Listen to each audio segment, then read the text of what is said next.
Wasn't it always this way? I mean, I was thinking about it. Everyone is so upset about dating being transactional on the men's side. On the women's side, we got dating apps, which is the majority of the way that people are meeting now. Then we have gender roles, right?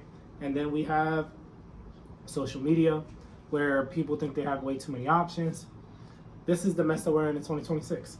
And I think the reality is that it's always been transactional, from arranged marriages to people getting married out of what they thought was love. But when you really break it down, every single person that you've been with or you've dated, you've transacted your time and your money for their time and their body. If you're a man dating a woman, right? Because I don't really know many guys who just are out here, happily taking women on dates that don't intend on hooking up with them or that leading to them hooking up. Now, this is very separate outside of people who are just going on 1 or 2 dates because they're trying to get to know each other, without the strings attached. But for the most part, people that are dating are looking to exchange value, right? The woman is trying to exchange her time and her energy and her body for your time, your attention, and your money. And it might come in different factors. It might be in the fact that you're a provider, that you're stable, that you are willing to pay for the majority of the dates and plan it. And then, for her contribution, it might be that she's super attractive, right? That she's super feminine. Even if she doesn't, or she does some feminine things around you, like cook for you or encourage you or whatever. And then I started really going down the rabbit hole and I started thinking, okay, but what are the two gender roles? For men, it's be a leader and a protector. And then for the woman, it is be nurturing and caring. Now ask yourself this, in 2026, a man can lead and a man can protect. And by leading, if you are a man that has your own apartment, right, maybe your own either vehicle, your own job, you can lead and you can protect. It might not just be at the level that the woman wants, right? So she's not getting what she wants because if you guys are both making the same amount of money, she's looking at you like you guys are equal. So the only way that it could really ever happen is if you're making so much more money than her and she feels like she's upgrading her life, right? Which is what she's transacting for. And if she's attractive enough to you, you're willing to pay that price, right? But I think the real reason why people are giving up on dating is because, or at least for men, because that's really the most important part, because without us, they have no one to take them on dates, no one approaching them, as we can see online, and they're lonelier than ever, even though they have jobs and have their own money, they still prefer us to spend our time and our money on them, right? But I think the reality is a lot of men have realized we don't want to transact in this anymore, right? I think we're all waking up from the fairy tale of, you meet a girl young when you don't really have anything and then you guys build together. And now we're starting to see the effects of those relationships, of the woman having to change her heart, divorcing a good man who was perfect and X, Y, and Z. So a lot of guys are like, whoa, if I run the race by myself, then the only thing I have left when I finish the finish line is groupies, which nobody wants because we're aware that they're only there because of where we are at the finish line, right? And then if I run the race with the girl, she can also have a change of heart or become a whole different person in the process. And now I have to rebuild while potentially having to take a step back.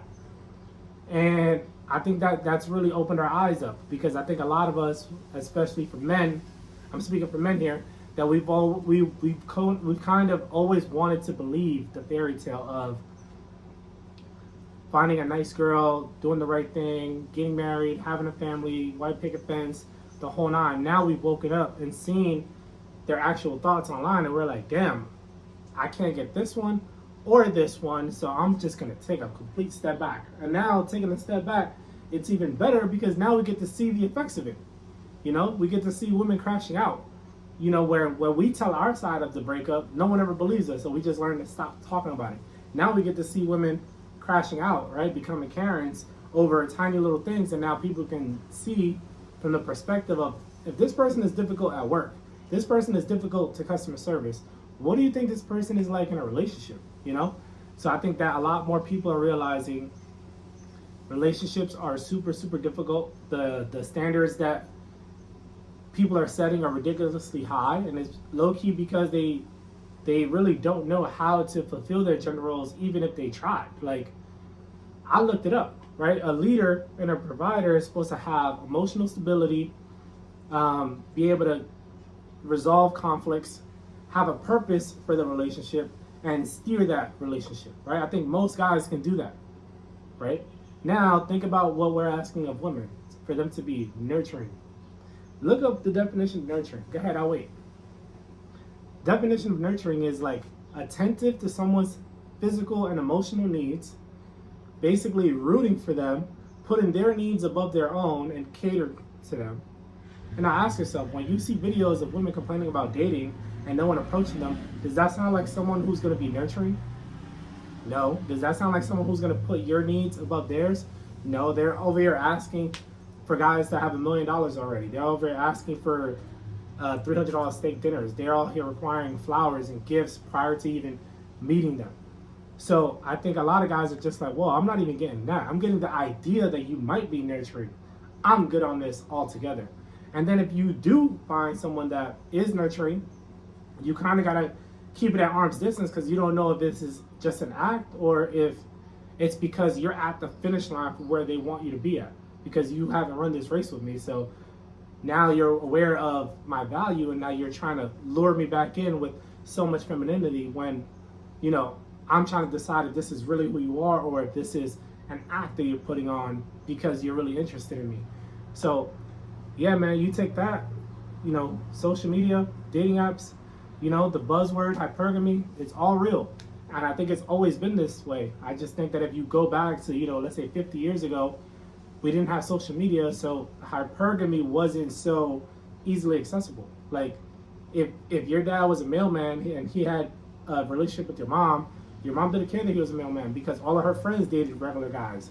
And they didn't think that, you know, a millionaire would come down the street. So it was just kind of normal. Now, you might have a girl who, her dad is a mailman, and she is now matching with guys who have a blue check mark, who live in a whole different city, in a whole different state. So in her mind, she's like, I don't want the same kind of life my dad gave my mom. I want a better life. So you're right back to hypergamy. So, and I think they just have a decision fatigue on what guy to pick, and now they end up not picking at all, which is a decision. So that's my thought. Y'all let me know what y'all think. Has it always been transactional? I think so. I think more people are just realizing the transaction is not worth the price. Or in other words, the juice is not worth the squeeze. Y'all let me know what y'all think. It feels good to be back. I appreciate you guys. If you guys hit the like, hit that subscribe, and let me know your comments and the thoughts. I'll catch you guys on the next one. Peace.